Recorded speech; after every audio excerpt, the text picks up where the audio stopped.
The Prime Minister of Somalia, His Excellency Hassan Ali Khaire, received UK Prime Minister.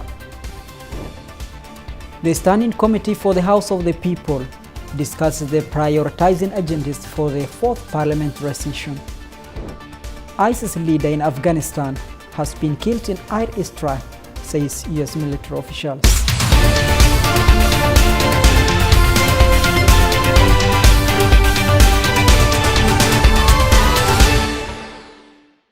Hello, welcome to the details of our news. My name is Ali Abdulkader Ali.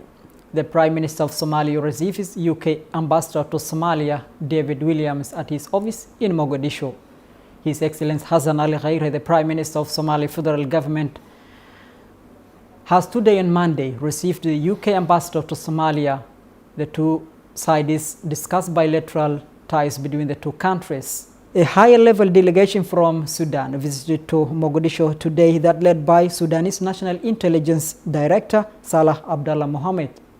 A high-level delegation from Sudan visited to Mogadishu today that led by Sudanese National Intelligence Agency Director Salah Abdallah Mohammed. They were received by the Director of Somali National Intelligence and Security Agents for the Government of Somalia, Hussein Usman Hussein, and hold bilateral talks between two sides. During a high-level meeting focused on how to strengthen ties and cooperation between the two organizations in terms of security sector and exchange of intelligence service for the two. The Sudanese government is one of the most prominent states supporting Somalia, precisely the armed strengths and other developmental projects. The Standing Committee of the House of Representatives for the Somali Parliament had today discussed the prioritizing agendas for the 4th parliamentary session. The Standing Committee for the House of the People of Somali Federal Parliament had today on Monday held a meeting on submitting the agendas to discuss at the opening 4th parliamentary session of the Council. The meeting was chaired by the second Deputy Speaker of Somali House of Representatives, Honorable Mahad Abdullah Awad, while the members of the Commission presented the timetable and the prioritized agendas to be focused on the initial meeting for the Council. Briefing the media, Honorable Muhammad Abdullah Hassan pointed out that they have discussed on many issues relevant to the workers of the House of the People and how these activities in the Parliament should be revitalized.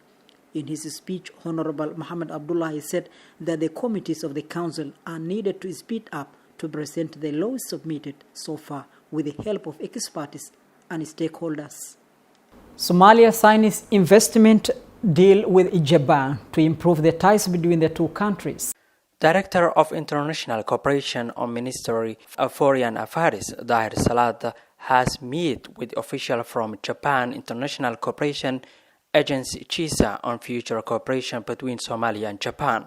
Mr. Hassan, who is Japan planned to deal on behalf of Somali government, in a statement, the Somali Minister of Foreign Affairs said is discussed on renewal of the previous agreement between Somalia and Japan.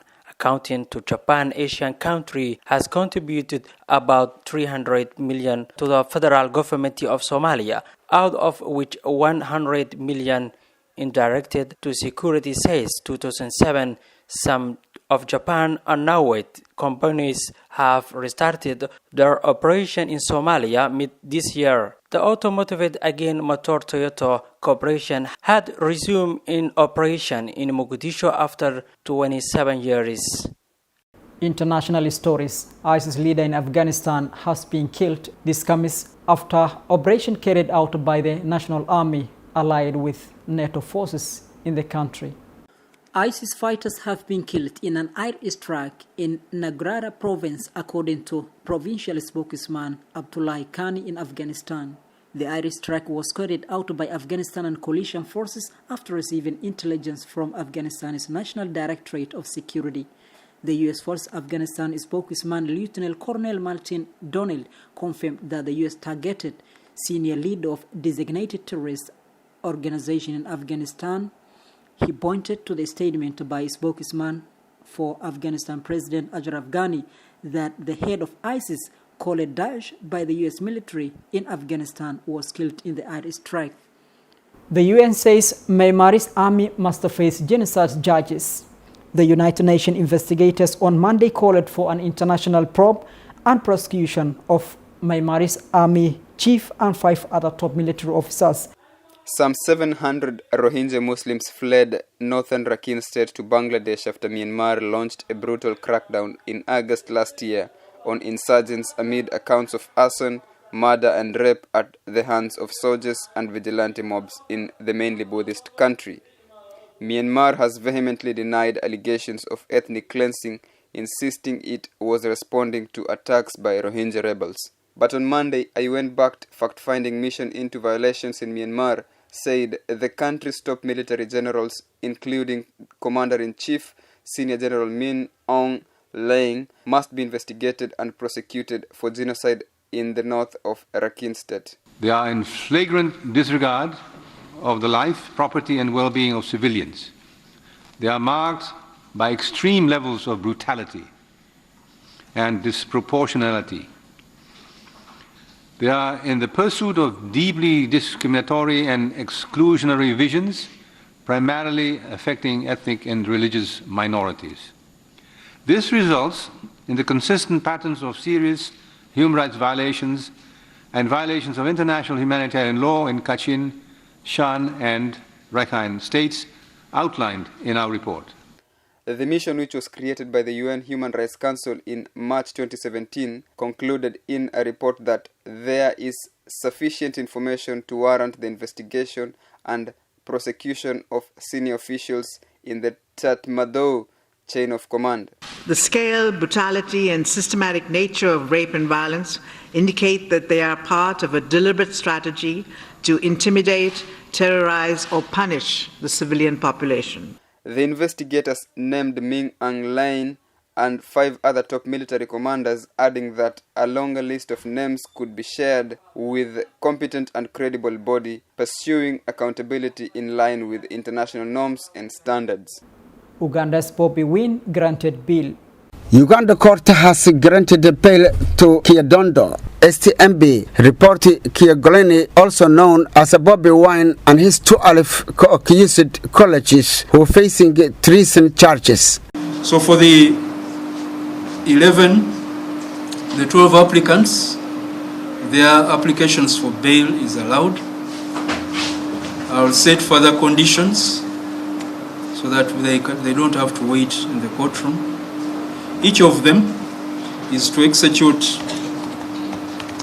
a non-cash bond in the sum of 5 million shillings. Each of the sureties as well is to execute a non-cash bond in the sum of 10 million shillings. Gulu High Court Justice Stephen Marbury on Monday related that Mr. Kyagulanyi did not constitute a flight risk and could keep his passport. The judge also granted bail to area municipality MP elected Mr. Kasioni Wanderi Jemche East MP, Mr. Paul Mu Nitangoma municipality MP, Mr. Gral Kurahanga, and a host of other political activists. Mr. Wanderi is however, is not allowed to go to area in the next 3 months unless cleared by court, according to Justice Mabero. There were 2 ambulances from IHK and Parliament outside the court to transport the suspects who were allegedly tortured in detention to receive specialized treatment. That is it from us. Join us tomorrow, inshallah. Until next, have a good time.